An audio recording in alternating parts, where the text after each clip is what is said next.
Hello and welcome everyone to another edition of the GSMC College Football Podcast brought to you by the GSMC Sports Network. We have a great show for you today. We are going to start with some more conference realignment news. It feels like it never stops around here, but North Carolina state universities have decided to take a little bit of power back, so we'll get into all of that. Then Johnny Manziel made a very interesting decision regarding the Heisman ceremony in regards to Reggie Bush, which is very interesting. We'll get into all that. And then we'll talk some games. We'll talk about the best games in the week 3 and 4 of this upcoming college football season.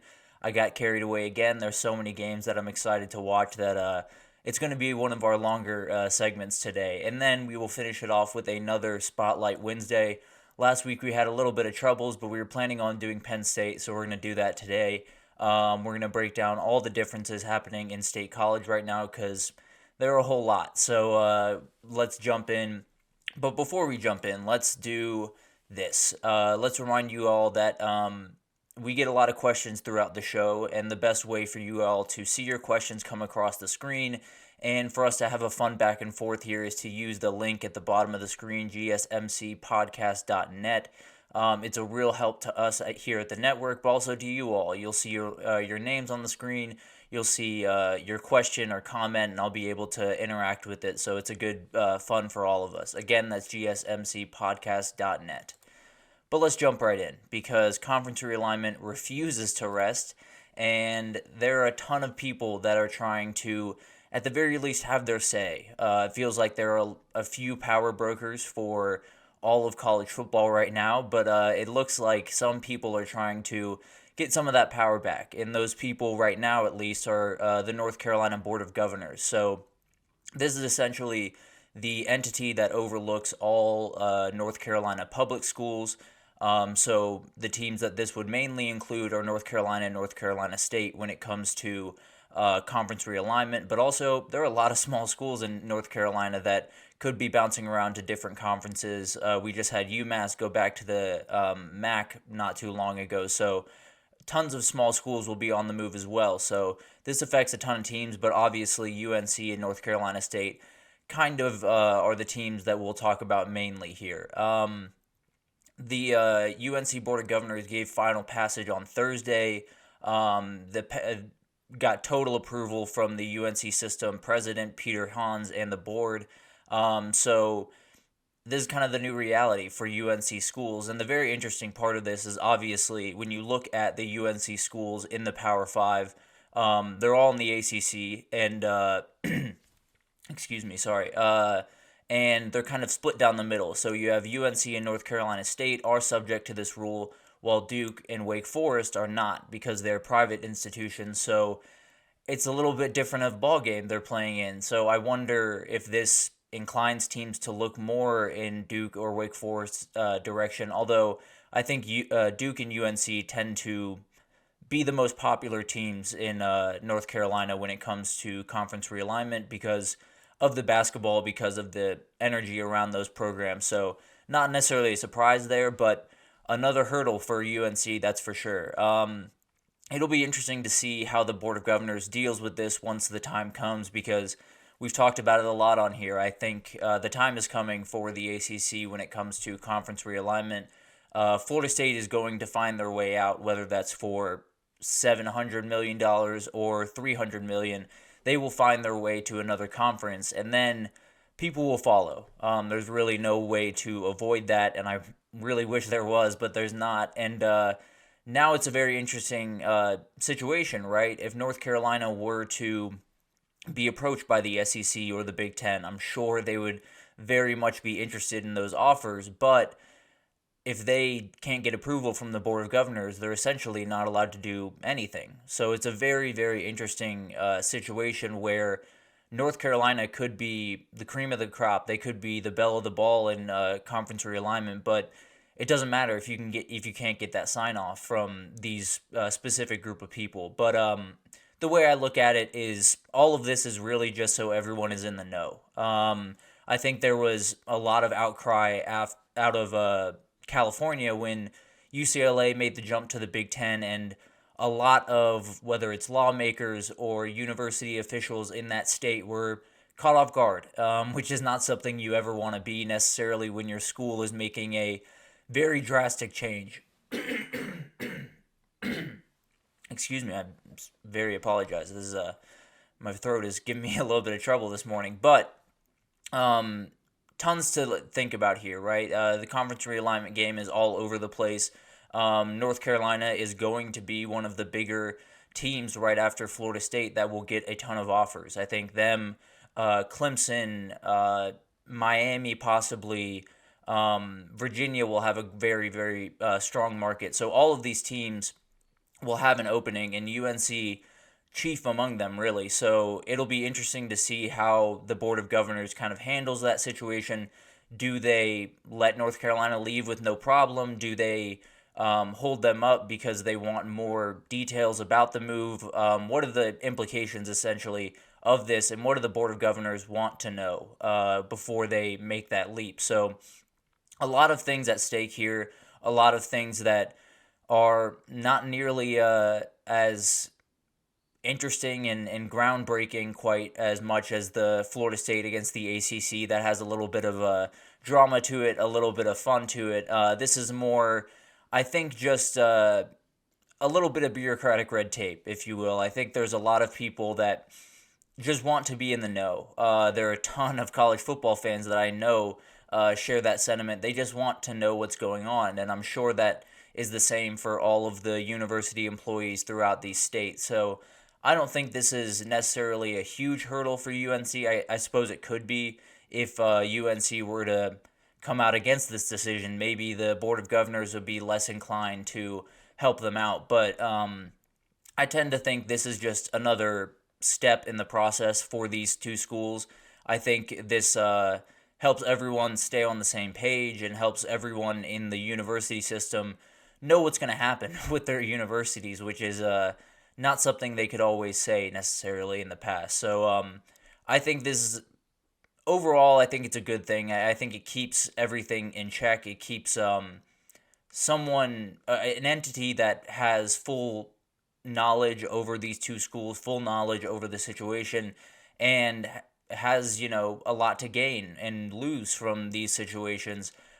Being in on this conversation doesn't necessarily seem crazy to me. So I think the North Carolina public school system is really just trying to put itself in a better position when this inevitably does happen, and they can have a structure, have a game plan going forward into this new era of college football, especially in North Carolina. And I think at the very least, it will take a little bit of time for them to come around to the idea, I think. I think there's some people in that room that I'm sure are a little bit more inclined to keep them in the ACC, but at the end of the day, when the offer comes in from the Big Ten and you see the dollar figure next to it, I think it's going to be really hard for those people in that room to say no to that and say no to all of the money that could be coming into their state and their schools because of this jump. So the question is now, where do these teams go? Because I think all of this is preparing for the inevitable, right? We've talked about the ACC, what feels like ad nauseum, but man, there's going to be much more stories to come. So strap in for that. But for North Carolina, I think they will have no trouble. I think they'll most likely go to whatever conference Florida State joins, because I think the early parts of that will be a lot of teams joining Florida State in whatever conference they go to, and then the others will kind of be playing a little bit of catch up, whether that's going to the SEC or going to the Big 12.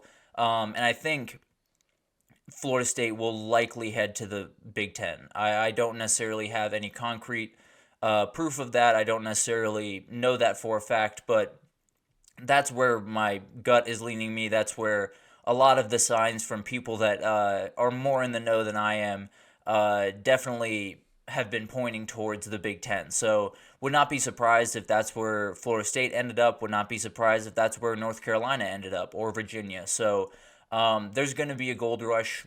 I feel like I've said that a million times on this show, because it's been bubbling for a very, very long time. It's been under the surface of college football and under the surface of the ACC in particular for the last couple of months. And once Florida State jumped on the ship, I think everyone around the sport that had seen conference realignment unfold and had seen all of this stuff happen had come to the realization that all of this is going to go down. All of the conference realignment that we might hate, that we might love, I don't know, but all of this is going to happen. The ACC is going to have to replace Florida State and likely North Carolina and Virginia and Clemson and Miami and all of these incredible teams that kind of define their conference in a lot of ways. So the ACC is up for a very interesting offseason. I don't think there's any two ways about that. And I think the UNC board doing what they did this past week is really just making sure that they have a hand on the wheel while all of this goes down. They don't want to be stuck in a position where UNC jumps out of the group and then North Carolina State goes somewhere else, and they're left to deal with two different conferences in the future. So a ton of implications from this, obviously, but I think it makes total sense from the Board of Governors perspective. I think North Carolina and North Carolina State might be attached at the hip going forward, but that's not necessarily a given. It might just be that all of them want to know what's happening before it all goes down. So it'll be interesting to see how all of this goes. I tend to think North Carolina and North Carolina State might be attached at the hip. So let's say the Big Ten wants North Carolina, but they don't so much want North Carolina State. That could be a problem for the Board of Governors. That could be a problem for North Carolina. So it'll be interesting to see how all of this is implemented. It'll be interesting to see if North Carolina and North Carolina State are going to the same place no matter what, or if there's some leeway there. And then it'll be interesting to see what Duke and Wake do in this kind of crazy time. I'm not sure how coveted of a asset Wake is in this kind of gold rush that we've been talking about, but Duke is definitely right up there. Everyone wants that basketball program. Everyone wants the energy around that football program that's slowly been building over the last couple of years. So I think when you look at this, I think North Carolina State might have gotten a little bit of an assist from the Board of Governors, because there was a real chance where North Carolina was going to leave them behind, much like Oklahoma did to Oklahoma State this about 2 years ago. So there was a real worry about that, and I think North Carolina State might be attached at the hip for with UNC now. I don't think that's the worst thing for them by any means. So it'll be interesting to see how all of this unfolds, but I think for the most part, it's just the North Carolina Board of Governors preparing for what is going to happen, which is conference realignment, which is the ACC not being the ACC that we're used to anymore, and all of the different things that will be happening subsequently. I think they just want to be able to have a hand on the wheel, to have some control over the situation. So every state, every school system around the country, I'm sure, is looking at this possibility, because every state in the country wants to know what their schools are doing any given second. So it'll be interesting to see if any other states follow suit, any other university systems follow suit, and it'll be interesting to see just how all of this happens, because once the Florida State dam breaks, I think North Carolina in particular will be one of the first few teams that jumps all over the opportunity to get out, and then NC State might follow, and then Duke has no reason to hang around, and all of the stuff happens that we've been a little bit dreading for the past little bit. But tons to still be decided here, tons to still happen, so not necessarily anything set in stone, but another step towards looking towards the inevitability of another conference realignment windfall that is coming. So not necessarily the most fun time of the year with all the teams moving different places, but we'll have tons of news to talk about, that's for sure. So definitely keep track with all of the stuff right here. But yeah, UNC, just another hurdle for them to get over in the conference realignment game. But we're going to stop talking about conference realignment, because that is not my favorite topic in the world, I'll be honest. But we're going to take a mini break here, and then when we come back, we're going to talk about Johnny Manziel and his decision to possibly boycott the Heisman honors if Reggie Bush does not get his trophy back. So stick around, and we will be right back.